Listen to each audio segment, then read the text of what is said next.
Habitando, pois, os filhos de Israel no meio dos cananeus, dos heteus, e amorreus, e perizeus, e heveus, e jebuseus, tomaram de suas filhas para si por mulheres, e deram as suas filhas aos filhos deles, e serviram a seus deuses.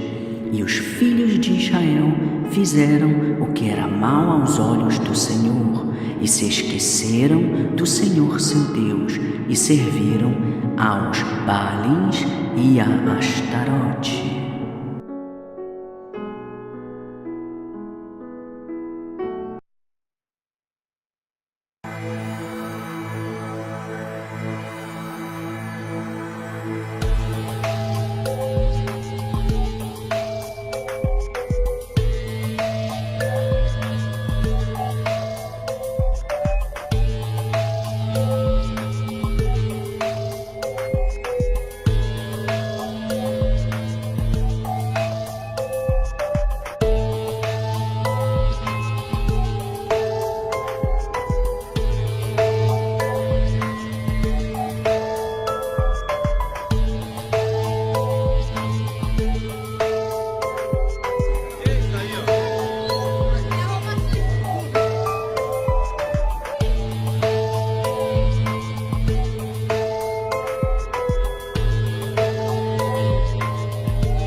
If you told black people that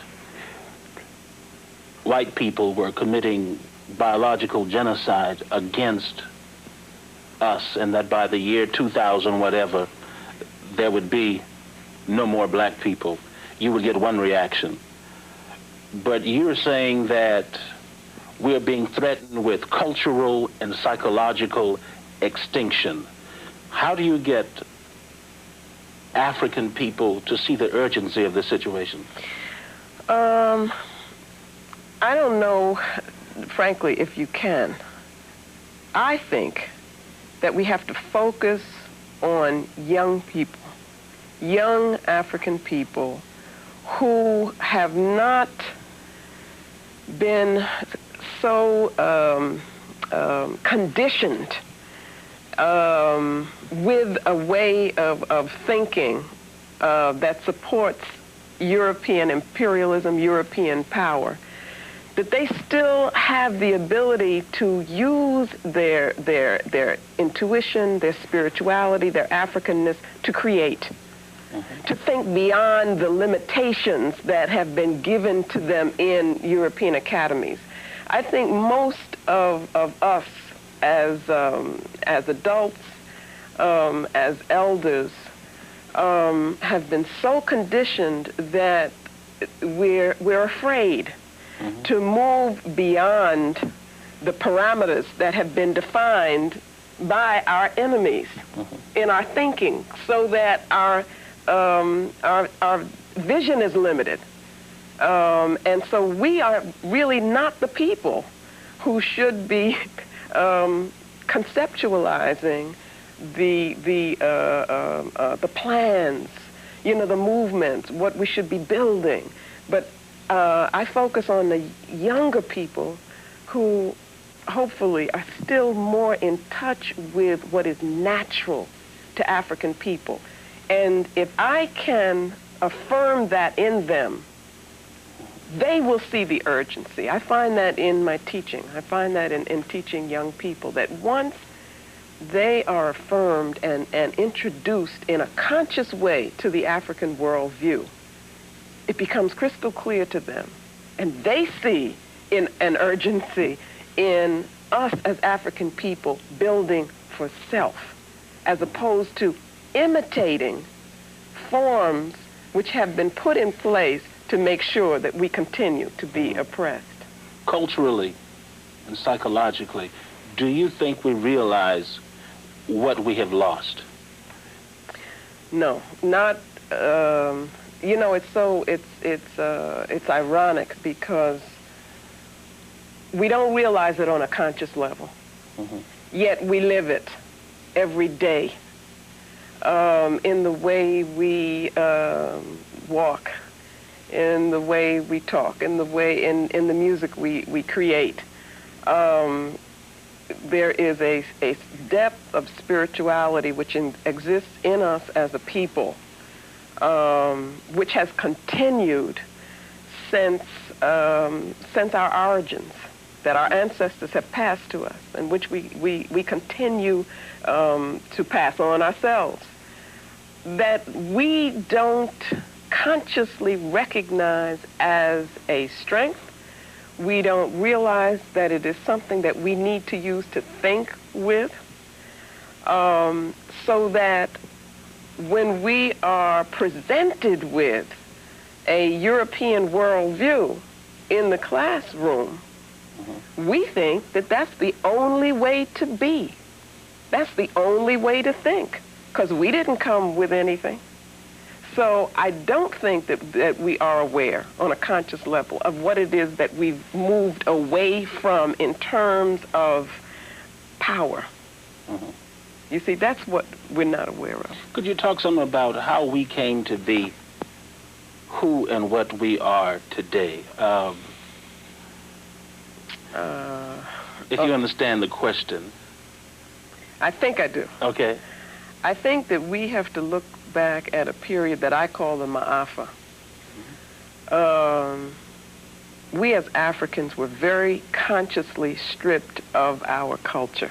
Now, that becomes a platitude. You know, everybody's saying that. Stripped of our culture, but we have to see that we had a strong culture and so forth. But nobody seems to realize the depth of what that means. Being stripped of our culture meant being conditioned to accept ourselves as inferior beings, okay? It meant that we were conditioned to feel that we had to be dependent on Europeans, dependent on white people, that we could not do things for ourselves and in our own image. That conditioning began with a long period of terrorism, which was very physical, you know, physically manifested. At the same time, there was the breaking of the will. So there was cultural violence, I call it, you know, in the book, as well as the physical violence, which was very important. We then came to a period in which we mistakenly thought we were free. We're now at a point where we think that we have freedom, the ability to be whatever it is that we can be within this society and so forth. Yet what happens is that we are still thinking within a modality that has been determined by those who would oppress us, those who would control us. And we don't see beyond that. So the question for me becomes, who controls how you think? We have the ability to create our own structures, our own theories, our own definitions of reality. To look at the African worldview, to look at, for instance, the Dogon people, to look at the Kemetic people, to look at our own people who have, even look at Carter G. Woodson, for instance, the miseducation of the Negro, which I don't think was really ever understood by us, and to use these things as inspirations for the building of institutions, the creation of things, the building our own buildings. We have the ability to do that. So it's almost like we've been conditioned so well through such a long process that now it is us who are enslaving ourselves mentally. Because the job has already been. The job has been done. It would be so easy, in one sense, for us to undo it. That's what I'm saying in this book. Because the way the system of European control works is that you have to accept a concept of reality which makes them superior.